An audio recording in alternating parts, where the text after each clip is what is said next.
Sur le plateau avec nous pour en parler, François Boulot, avocat et porte-parole des Gilets jaunes à Rouen, et Nicolas Vidal, fondateur du site Putsch. Messieurs, bonjour, merci d'être avec nous. Bonjour. Alors, bonjour. On est à l'acte 18 du mouvement des Gilets jaunes. La grogne populaire se fait toujours entendre.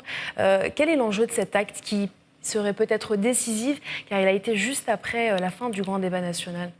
Écoutez, je crois que c'est un point de rebond aujourd'hui pour une mobilisation qui va s'amplifier, qui va être extrêmement forte aujourd'hui, parce qu'après 4 mois de mobilisation, d'un mouvement de contestation populaire profonde qui s'est enraciné dans le pays, le gouvernement reste sourd à toutes les revendications qui sont portées par le mouvement des Gilets jaunes. Et nous savons que le grand débat national n'aboutira sur aucune solution concrète. Le gouvernement aujourd'hui ne sait d'ailleurs même plus comment se sortir de ce grand débat national, parce qu'il sait d'ores et déjà qu'il a écarté toutes les revendications du mouvement, c'est-à-dire rétablir la justice fiscale et sociale, en remettant en cause des dispositifs fiscaux adoptés au bénéfice des 1 ou 0,1% les plus riches, en précisant qu'on allait continuer la baisse des dépenses publiques. Et nous savons dans leur bouche que cela va concerner nos services publics essentiels, c'est-à-dire la police, la justice, la santé et l'éducation. Et puis a d'ores et déjà été écarté également le référendum d'initiative citoyenne. Donc maintenant, ils ne savent plus comment s'en sortir. 2 tiers des Français avaient bien compris que de toute façon, dès l'origine, ce grand débat national n'aboutirait sur rien. Et nous allons en avoir la confirmation. Et c'est pour ça que désormais, la mobilisation va être massive, parce que ce pouvoir exécutif se moque du monde. Monsieur Vidal, l'enjeu de cet acte 18, selon vous? Je l'ai déjà dit la semaine dernière sur votre plateau, ça va être un acte charnière parce que l'opposition politique, sociale et économique se renforce. D'une part, Emmanuel Macron, il a fait une lettre aux Européens il y a quelque temps. Il a sorti un clip de campagne LREM où c'est finalement la définition que j'en fais, c'est le macronisme ou le chaos absolu. Et apparemment, le peuple serait du côté, selon l'exécutif, du chaos, c'est-à-dire sur la sortie de la précarisation, de la paupérisation et de tous ces thèmes-là extrêmement importants qui font, et François Boulot a raison sur ce point, qui font que la mobilisation va se renforcer au fil. Et elle a connu une baisse, mais le renforcement de cette mobilisation va être, à mon avis, extrêmement intéressante, même si cet acte 18 va être tellement charnière, puisqu'on a vu que des appels sont lancés depuis 3-4 semaines sur cet acte. Donc aujourd'hui, ça va être extrêmement intéressant de voir quelle va être cette mobilisation en France. D'ailleurs, on a vu que le ministère de l'Intérieur avait mobilisé 80 000 gendarmes, je crois, sur tout le territoire. 100 000 seulement à Paris. Voilà. Donc, j'attends avec beaucoup d'impatience et de béatitude le nombre programmé des manifestants en France. Et je voudrais aussi noter quelque chose qui m'indigne, en tant que journaliste et citoyen, des contrôles sur les axes routiers qui sont faits depuis hier, je crois. Il est étonnant de voir que depuis Schengen, il y a libre circulation des personnes en Europe, au sein de l'Union européenne, et que le peuple français ne peut pas aller manifester librement. C'est une entrave manifeste à la liberté de circulation. Donc tout ça fait que ça met de l'huile sur le feu, et la mobilisation va continuer, à mon sens, à grossir. Et on verra, une nouvelle fois, je le répète, pour moi, cet acte 18 va être vraiment charnière dans le mouvement des Gilets jaunes. Mais alors, après 18 actes, vers quoi doit se diriger le mouvement? Comment est-ce qu'il doit évoluer? Mais il doit évoluer avec une mobilisation qui doit devenir encore plus massive, et c'est la raison. C'est-à-dire continuer à manifester, mais la solution, c'est quand même de trouver une issue. Bien sûr, mais l'issue sera trouvée quand les revendications seront accueillies. Et pour ça, il faut faire céder le pouvoir exécutif. Et pour y arriver, il faut une mobilisation d'une ampleur inédite dans le pays. C'est la raison pour laquelle aujourd'hui est organisée une convergence avec la marche pour le climat, parce que le mouvement des Gilets jaunes est désormais la pointe avancée du combat. Depuis 4 mois, il s'est enraciné. Nous savons que c'est un mouvement de contestation populaire extrêmement large, qui est soutenu par 75% des Français dans la légitimité de ses revendications. Et désormais, il est temps d'agréger toutes les énergies vives de ce pays pour amplifier le plus possible la mobilisation dans les rues. Et c'est de cette manière que nous pourrons gagner le rapport de force politique. Parce que depuis 4 mois, le pouvoir exécutif n'a répondu que par la répression policière et judiciaire. Effectivement, il y a la question scandaleuse des barrages routiers qui sont opérés. Il y a eu la loi anti-casseurs. Il y a eu les consignes illégales données par le parquet de Paris pour mettre en garde à vue systématiquement tous les interpellés et maintenir les gardes à vue quand bien même les faits ne sont pas avérés. Il y a eu des violences inouïes qui ont eu cours de notre pays, qui ont donné lieu d'ailleurs à un sermonnage, que ce soit par le Conseil de l'Europe ou même par l'ONU. Il y a une atteinte grave au droit à la liberté de manifester dans notre pays, qui est une liberté fondamentale. Et c'est la raison pour laquelle il faut que toutes les bonnes consciences de ce pays se réveillent, parce qu'il y a une dérive autoritaire de notre régime. Et il faut donc amplifier le plus possible la mobilisation pour faire céder ce pouvoir exécutif qui devient tout à fait fou.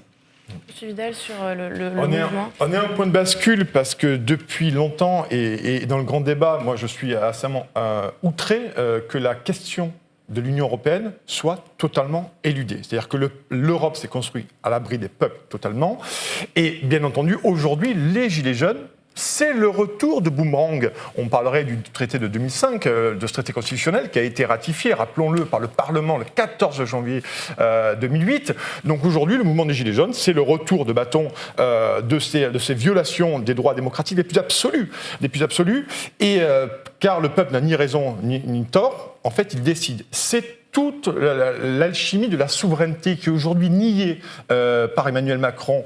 Et cette situation est inextricable, parce qu'on est sur une philosophie politique entre un peuple qui veut reprendre sa souveraineté, dont on a confisqué le débat public depuis très longtemps. Le grand débat n'est qu'une façon de cosmétique Justement, de le faire. Vous parlez du grand débat. Que faut-il retenir de ce grand débat ? Il y a eu plusieurs thématiques développées après 2 mois de grand débat. Ouais. Quel est le bilan qu'on pourrait en faire ? Mais il est nul, il est décevant ce grand débat. Nous savions d'ores et déjà dès le départ que tout était verrouillé, les maires étaient triés sur le volet. Chantal Joanneau, qui devait présider la commission qui garantissait l'impartialité et les conditions de déroulement de ce grand débat, avait indiqué que c'était une opération de communication. Et d'opération de communication, il s'agissait même d'une campagne électorale menée par le président de la République. Et nous pouvons l'affirmer sans crainte, puisque le temps de parole qui lui a été donné va être effectivement décompté dans le cadre des élections européennes.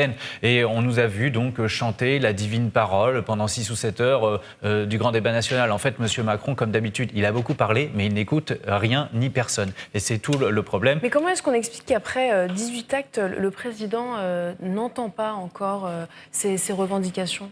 Parce que je vais prendre une phrase pour une fois de Jean-Claude Juncker qui disait en 2005 chez ton confrère, 2015 pardon, confrère du Figaro, qui disait « Il n'y a pas de choix démocratique entre les traités européens ».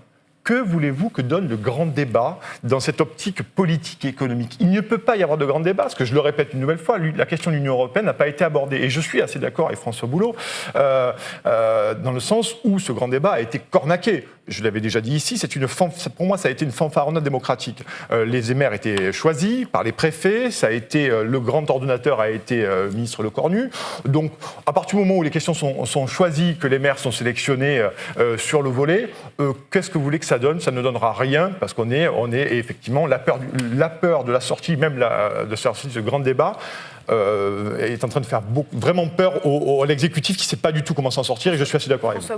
Oui, un mot très rapidement. Pourquoi le pouvoir exécutif n'entend rien et ne veut rien entendre ? Peut-être l'explication est-elle à trouver dans les conditions de financement de la campagne électorale du président de la République, qui est ami avec tous les plus riches de ce pays, la haute bourgeoisie. Il n'y a pas un homme ou une femme milliardaire dans ce pays qui ne soit pas ami avec Emmanuel Macron. Et donc il y a là en fait des lobbies qui sont en train de soumettre l'État aujourd'hui à leur volonté. Et ce lien entre les puissances d'argent et l'État fait qu'aujourd'hui la politique qui est conduite sert des intérêts particuliers privilégiés et non plus l'intérêt général.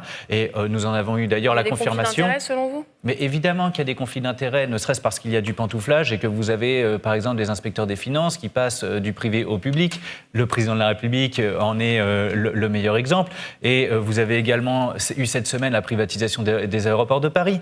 Tous les partis d'opposition du pays sont opposés à cette privatisation, excepté le parti de la majorité qui a le pouvoir. Il n'y a aucun argument à cette privatisation. C'est un scandale. On est en train de brader le patrimoine public que nous avons financé avec nos impôts. Le scandale avait déjà été le cas de la de la privatisation des autoroutes. On va privatiser les barrages, on a privatisé la Française des Jeux. Ces gens-là poursuivent les intérêts de quelques privilégiés très riches et non plus l'intérêt général, c'est-à-dire l'intérêt du peuple. Très rapidement, concernant les mesures phares ou les revendications phares des Gilets jaunes, il y a ce fameux RIC qui revient très souvent. Est-ce que vous pensez que c'est une possibilité, c'est réalisable, peut-être le gouvernement entendra ? Mais jamais, je vais laisser Nicolas Vidal répondre après, mais jamais, évidemment, le pouvoir exécutif ne le donnera, puisque nous réclamons le référendum d'initiative citoyenne en toute matière. C'est-à-dire que nous ne voulons aucun garde-fou de parlementaires, seul le peuple pourra initier ce référendum, et nous voulons pouvoir le faire sur l'ensemble des sujets, c'est-à-dire constituants, légaux ou le référendum révocatoire. Il est bien évident que le pouvoir exécutif, qui croit savoir mieux que le peuple quels sont ses intérêts, ne donnera jamais la possibilité au peuple de pouvoir effectivement décider, parce parce qu'alors nous détricoterons tout ce qui a été fait depuis des années et des années, les dispositifs fiscaux pour les plus riches, et effectivement nous réglerons la question de la sortie démocratique de notre pays en 2008, lorsque le traité de Lisbonne a été adopté, traité de Lisbonne qui avait été rejeté en 2005. Nicolas Vidal, très rapidement. Oui, sur le rapidement. RIC. Le RIC, de toute façon, c'est une aspiration souveraine, une aspiration démocratique. Avec C'est de le vouloir s'impliquer un peu plus dans la vie politique. Bien entendu. De toute façon, à partir du moment où on a nié la volonté du peuple en 2005, le peuple, on le rappelle, avait voté à 55% contre le traité constitutionnel. Le RIC n'est que l'émanation souveraine d'un peuple qui reprend en main son destin, sa souveraineté et son avenir. Messieurs, merci d'avoir été avec nous. Merci à vous, Nicolas Vidal, Merci et à à vous. François Goulot. Merci.